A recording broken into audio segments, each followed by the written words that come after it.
Hello my YouTube friends, and you join me on this gorgeous day, and my challenge for today is changing the discs and pads on this 2016 Honda CRV. Just the front discs and the pads on the front and the rear. I had some new tyres put on today, and while they're getting fitted on, I had a quick look at them when it was in the garage, and I noticed they're looking a bit ropey. So it's late in the afternoon, so I'm probably going to just tackle the front today, and we'll tackle the rear ones on a separate day. Perhaps we'll do a part 2 for that. Okay, join me a minute and I expose what's behind those wheels. And look guys, we haven't skimped. We got a Brembo here, but not for the rears, just because they didn't have them in stock. That's the only reason. But they're a pretty reputable brand, so quality product going on. I'm sure I don't need to mention this, but just in case, always best to loosen the wheel nuts before you've jacked up the car. Much easier, stops the wheel spinning. You don't need a second person to hold the brakes or any of that nonsense. So while it's on the ground, before you jack it up, loosen them nuts. Right, let's take a quick look at the reason for changing these. For starters, we got a massive lip there, and it's even, I'd say, even worse on the back side. And I'm trying to see if we can actually see the pad material. If it'll focus, but we've got barely, hopefully you're seeing this, I would say about 1.5 mil of actual pad material there. So very in need of changing, and let's hope these little grub screws come out all right. I'm guessing these are factory from brand new, so we'll get them changed now. So you can see they were in desperate need. And before I get ahead of myself, before I take anything apart, I'm going to make sure that what I've bought actually matches with this, because that's an absolute nightmare if you spend ages taking things apart and then you realise, uh-oh, got the wrong bits and there's not enough time to get some other bits. So we'll just make a quick comparison.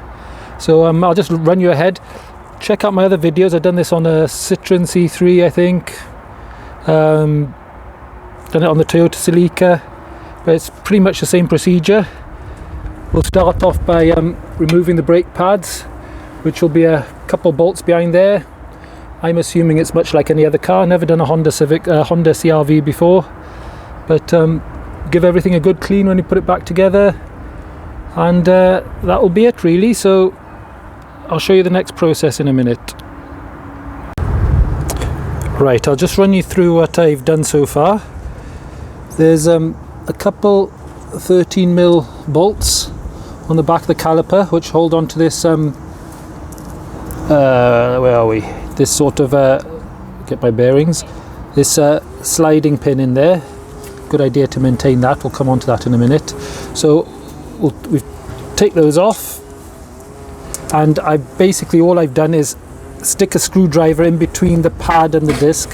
Not worried about damaging it at all, because I'm going to discard them anyway, and that's hopefully loosen the whole caliper then, hopefully. I'll tell you what guys, I'm really sorry once again. I'm struggling to do this one-handed, but it might just need a bit more prizing because we've got such a big lip here. So I'm just going to squeeze in the piston back in a bit more, and then that will help us get over that lip then, and then we'll take another look. Right, we've got the caliper off, and what was causing the issue was it more or less welded itself to the pads here. It was absolutely really well stuck on. So let's take these off and have a look what sort of condition these pads are in.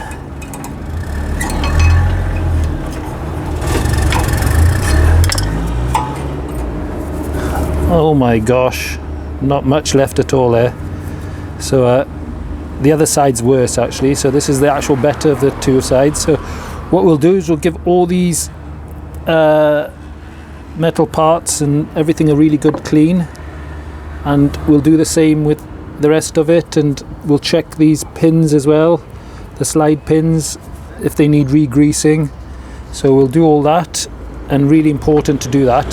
So a garage, lots of garages, I think if you ask for new pads, they'll just take the old ones off, put them on. But if you're doing a DIY job, there's no need to skimp on this. Take your time and get everything nice and clean. And on these bits where there's metal on metal contact, I just put the tiniest bit of copper slip grease on there, and on these you can either use like that really high temperature grease to go inside, or silicone grease is quite good as well.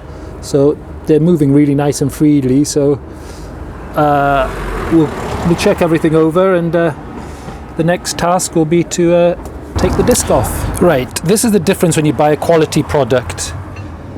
It comes with all the new bits, even new bolts in there.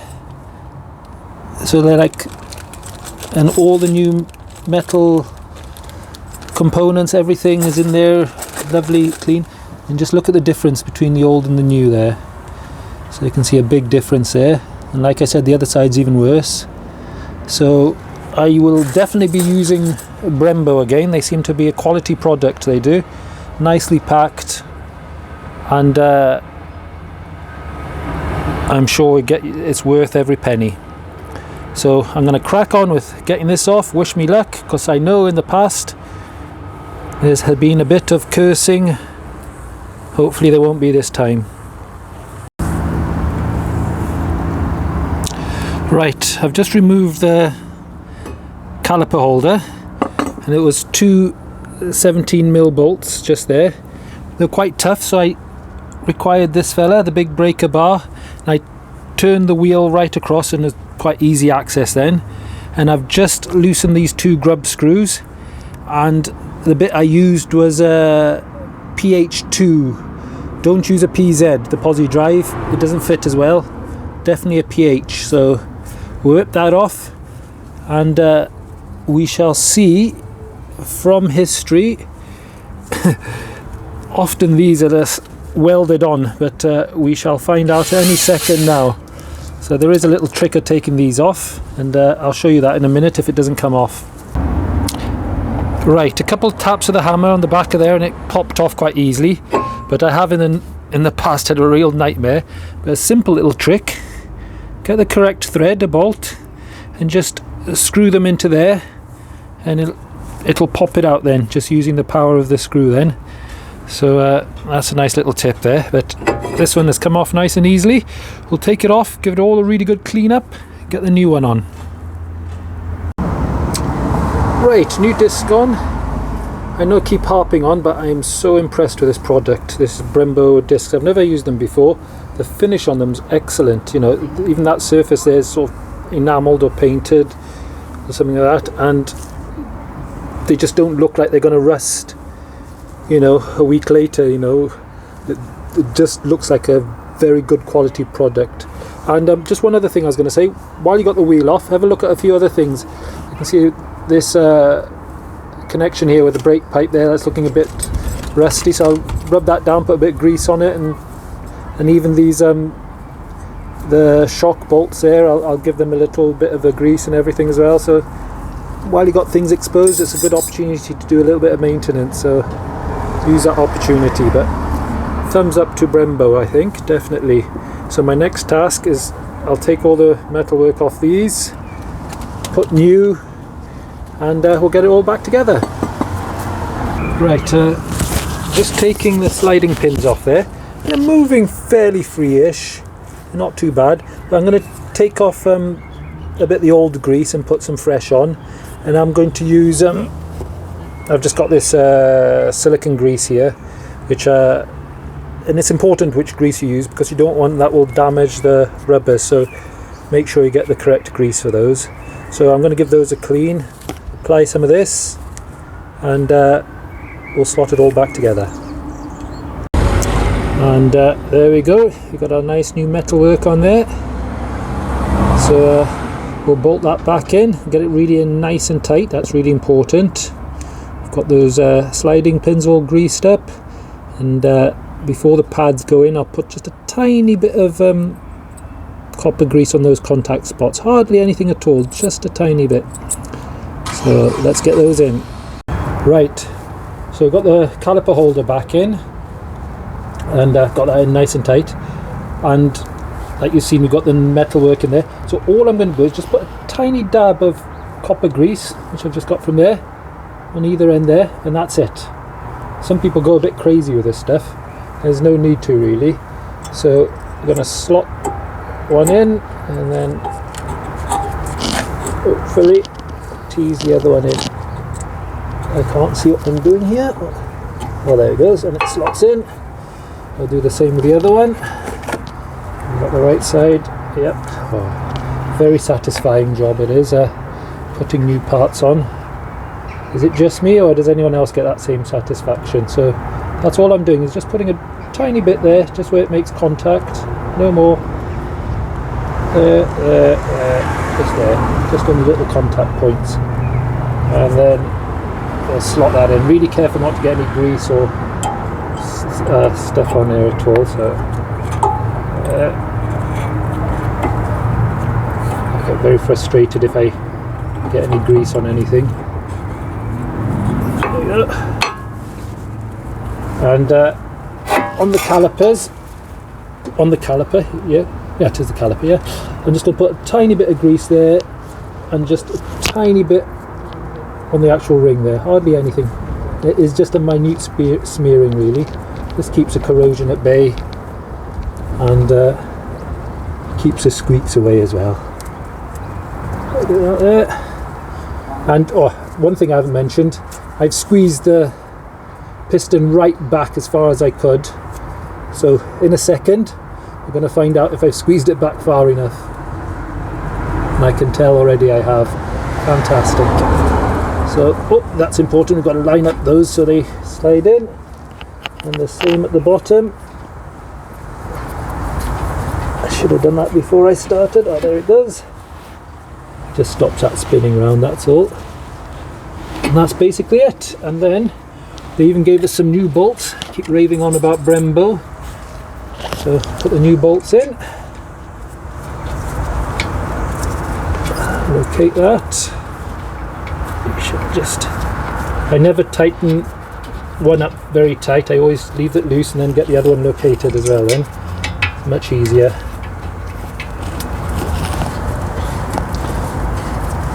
And that's basically it. Got our new disc, new pads, and there is one more job I'm going to do which I haven't mentioned. I know how long we've had this vehicle for, and I know how old the brake fluid is, so I'm going to flush all the brake fluid out. I'm sure you've seen it on a few of my other videos. I've done it on my motorbike and on the Toyota Celica and other vehicles. If you're very good, I'll do it every 2 years, to be honest. Brake fluid has a shelf life, so it's a good habit to get into, so I'll do that as well. So I'm going to put new brake fluid in, and we'll be good to go. So I don't see any point in showing the other side. I'll get that done, and I'll show you what it's like when it's all buttoned up. Right, all done. So this is the opposite side, all done. New pads, new discs, and I've also flushed the brake fluid, so it's really nice and clean, running nice and clear. So we got all new fluid all the way through.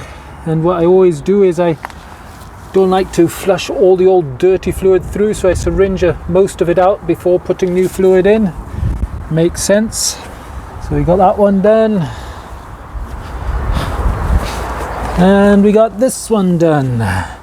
So wheels back on, take it for test drive, and hopefully, as I always say in one or two of my other videos, stopping's probably just as important as going, probably more so. So we know we'll be able to do that nice and safely.